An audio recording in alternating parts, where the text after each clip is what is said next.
Welcome to the Valyou Show. I'm your host, d.i.y, and Valyou is a safe place where we practice self-care. In this podcast, we'll explore the mind, body, and spirit to help increase your sense of self-worth. We want you to be the best you can be because it's always something you can see. So, on the final episode of the self-care series, before we get into our last and final step for self-care, I wanted to give a little background into myself and why self-care is important to me. Self-help, it was what enlightened me and helped me live a more healthy and authentic life. Growing up, I always had people help me monetarily, but not personally, or the other way around. Either way, one or the other would be lacking. I realized that was something that I had to do for myself, and that gave me the confidence to trust myself that I can help myself. Because, let's face it, we all trust ourselves the most, more than anybody. Self-care helps you detach from codependency, and that's definitely something I've struggled with in my life. But diligently taking care of myself strengthens me and helps me advance along my path. Therefore, self-care is a tool for liberation. And what better way to liberate yourself than to strive for financial freedom? Yes, a lot of people believe that if their financial situation is fixed, then their mental and emotional state will be better also. So, on today's episode, we'll be talking about financial self-care since it ties into your mental and emotional state. On today's episode, we'll be talking about 3 ways to practice financial self-care. It doesn't matter if your financial situation is great or if it's bad.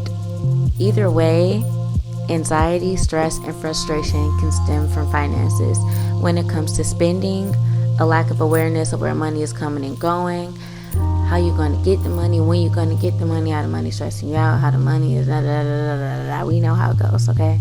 So, being overwhelmed with finances is not like a character flaw. Like, finances encompasses a lot of mental energy. So, today we're going to focus on how to organize that. Yes.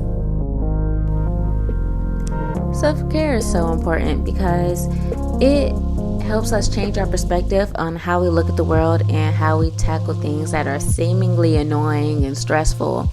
But if we just tackle those things, if we just take care of them, then it will take care of us, Taking care of these things that seem annoying and stressful and just time consuming can help alleviate majority of our stress.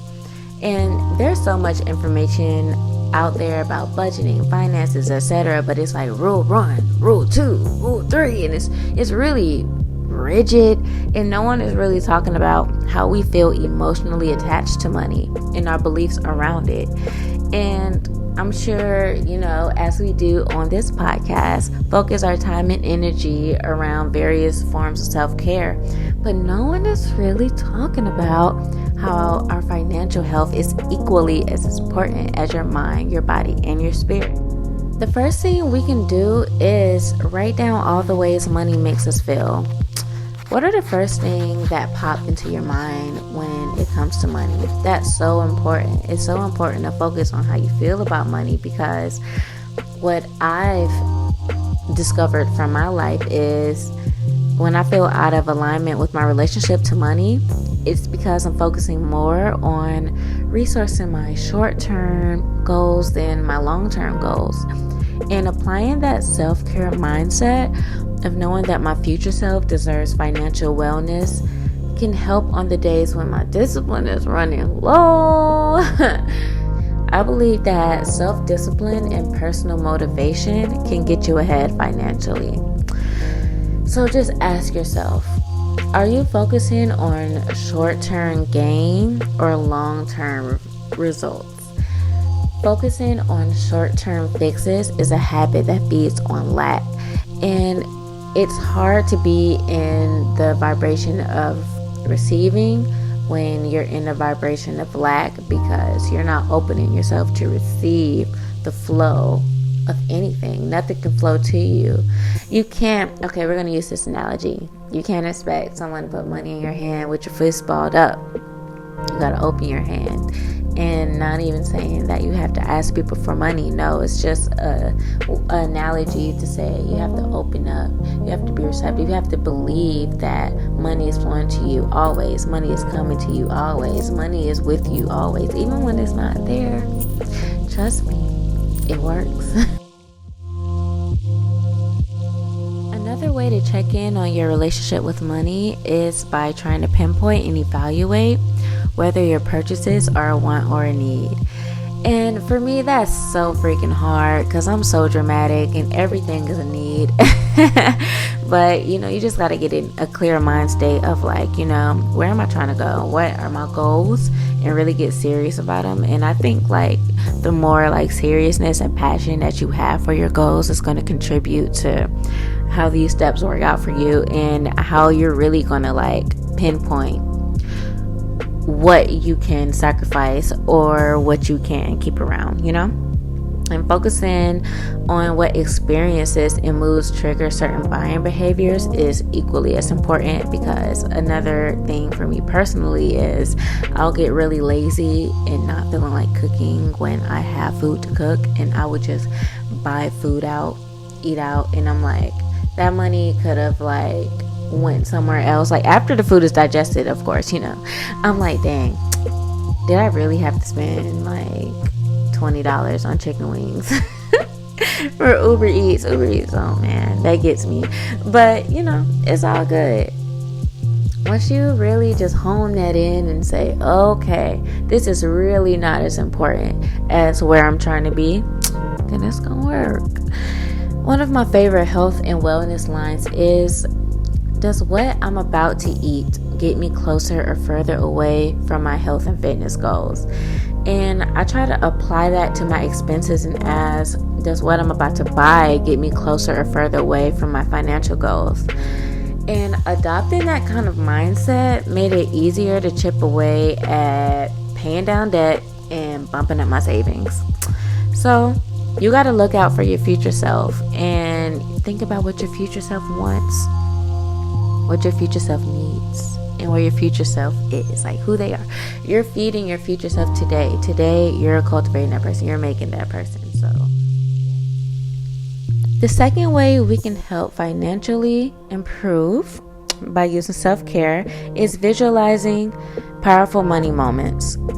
If you've already gotten in a good habit of meditating from our spirit episode, consider adding some visualization around what you want your finances to do for your future, what you want it to look like, how you're going to feel when you get in that moment for yourself.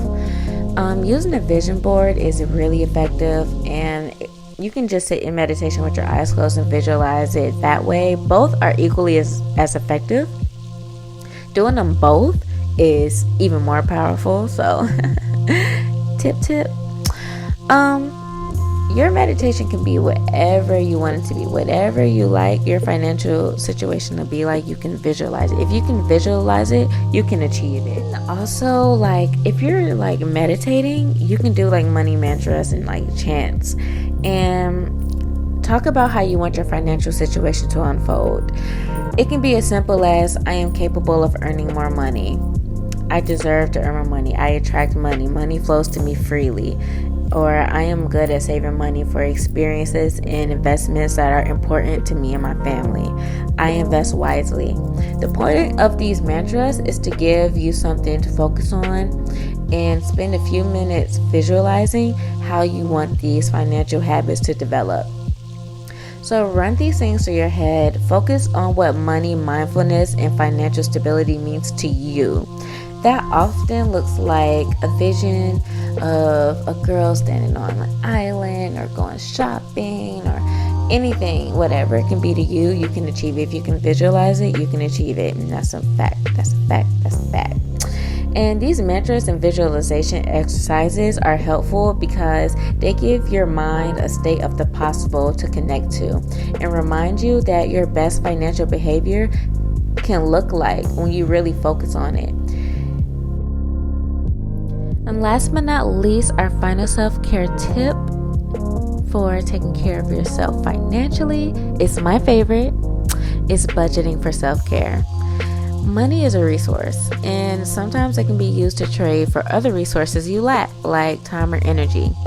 So, carving out some room in your budget for self care is important, and it can be as like saving up to go to a spa that you like, or it can honestly be inexpensive. Like, even a small amount you can allow to treat yourself to can be an inexpensive pleasure. And if you can afford to, you might budget more to invest in building a skill through cooking classes, so you might not have to eat out as much. Or you can pay to offload a chore you hate, like hiring cleaners for your house. Using this fund is a guilt-free way to nurture and care for yourself. Those are my 3 tips for financial self-care. Thank you for listening.